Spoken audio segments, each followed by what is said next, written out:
Assalamualaikum warahmatullahi wabarakatuh. Di sini kami akan menjelaskan hasil presentasi kami mengenai multiprosesor dan multicore.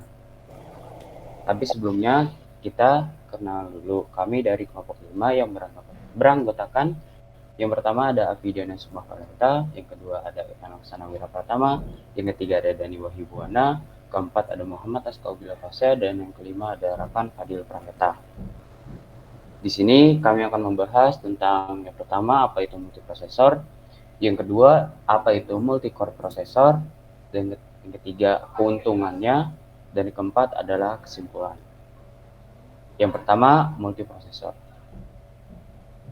Multiprosesor itu adalah lebih dari satu prosesor identik. Maksudnya adalah multiprosesor merupakan sistem komputer dengan dua atau lebih prosesor identik yang membagi akses secara penuh pada RAM. Setiap prosesor memiliki akses bersama ke memori global. Dan kedua adalah komputer yang tangguh dan meningkatkan kinerja dengan proses paralel. Apa sih proses paralel itu? Itu adalah komputasi dua atau lebih tugas pada waktu bersamaan dengan tujuan untuk mempersingkat waktu penyelesaian tugas-tugas tersebut dengan cara mengoptimalkan resource pada sistem komputer yang ada. Selanjutnya, multiprosesor adalah akses bersama ke memori dan input-output. Maksudnya adalah setiap prosesor memiliki akses bersama ke perangkat input-output, baik saluran sama atau berbeda yang menyediakan lintasan ke perangkat yang sama. Selanjutnya, secara serentak. Apa sih maksudnya secara serentak? Itu adalah cara kerja multiprosesor ialah dengan menjalankan dua atau lebih instruksi secara serentak dengan menggunakan sejumlah prosesor dalam sebuah komputer. Selanjutnya di sini dapat dilihat ada diagram dari sistem multiprosesor. Di sana ada beberapa prosesor yang identik, prosesor 1, prosesor 2, sampai prosesor ke N.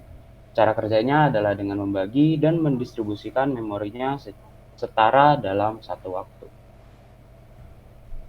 Nomor 2 yaitu multicore prosesor. Jadi untuk pengertian dari multicore, jadi yang pertama adalah memiliki lebih dari satu core setiap prosesor. Core ini dapat membaca dan mengeksekusi instruksi program sendiri-sendiri. Memiliki kesan komputer, kita memiliki beberapa prosesor, tapi realitanya itu adalah core bukan prosesor. Lalu membaca dan mengeksekusi instruksi program sendiri-sendiri, dan ciri yang selanjutnya yaitu instruksi dapat dikalkulasikan, ditransfer, dan dicabangkan. Dan yang selanjutnya yaitu dapat menjalankan instruksi di core berbeda dalam satu waktu, dan mendukung multithreading dan paralel komputasi. Multithreading itu adalah sebuah sistem yang memungkinkan setiap program dapat dipecah ke dalam thread-thread yang kemudian dapat dijalankan secara terpisah oleh sistem operasi komputer. Kemampuan seperti ini juga termasuk dalam multitasking pada aplikasi. Selain itu, multithreading juga memungkinkan pengeksekusian beberapa thread dilakukan data satu proses saling berbagi sumber daya tetapi dijalankan secara independen. Sedangkan komputasi paralel itu adalah salah satu teknik melakukan komputasi secara bersamaan dengan memanfaatkan beberapa komputer independen secara bersamaan. Ini umumnya diperlukan saat kapasitas yang diperlukan sangat besar, baik karena harus mengolah data dalam jumlah besar ataupun karena tuntutan proses komputasi yang sangat banyak. Next.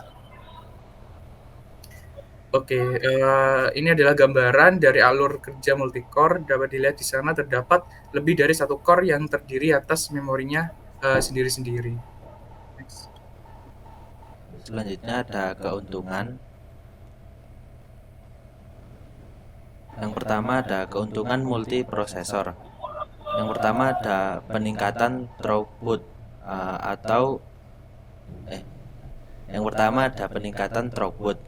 Peningkatan throughput ini dikarenakan ada dua chip prosesor.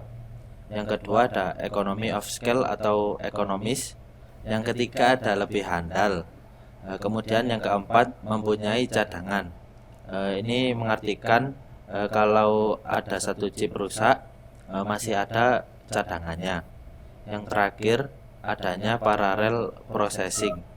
Adanya parallel processing ini adalah lebih dari satu eksekusi dilakukan secara bersamaan. Kemudian selanjutnya ada keuntungan multicore prosesor. Yang pertama, secara fisik lebih kecil. Kemudian yang kedua, prosesor dual core menggunakan sumber daya yang lebih kecil dibandingkan sepasang prosesor dual core. Ketiga, desain multi-core memiliki resiko desain error yang lebih rendah daripada desain single core. Keempat, karena desainnya yang lebih kecil, maka keuntungan multi-core ini high performance but lower energy, yaitu tinggi performa tapi lebih rendah daya. Kemudian yang kelima, less traffic atau dikarenakan terintegrasi dengan satu chip, maka akan membutuhkan sedikit waktu untuk instruksinya berjalan.